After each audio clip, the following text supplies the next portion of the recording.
তো শুভ বিজয়া সবাইকে। দুর্গাপুজোটা এবছর যেন কেমন দেখতে দেখতে কেটে গেল।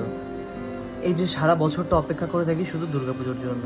দুর্গাপুজোটা 5 দিনের যে আসে আর ঝড়ের মতন চলে যায় না, এই অনুভূতিটা না খুবই, যে আজকে দশমী চলে গেছে, কেমন চারিদিকটা নিস্তব্ধ হয়ে রয়েছে, খুবই শান্ত এলাকা।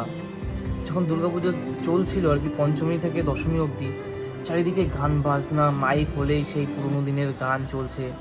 খুবই জিনিসটা না একদম, অনুভূতিটা খুবই আলাদা রকম থাকে। কিন্তু যে দুর্গাপুজোটা চলে গেছে না, চারিদিকটা পুরো নিস্তব্ধ হয়ে গেছে। কতটা খারাপ লাগছে সে তো বলে বোঝাতে পারছি না, হয়তো তোমাদেরও লাগছে। এই যে দুর্গাপুজো আসবে আসবে আবার পরের বছর, একটা বছর অপেক্ষা, না এই অনুভূতিটাই সব থেকে বেস্ট বলতে পারো।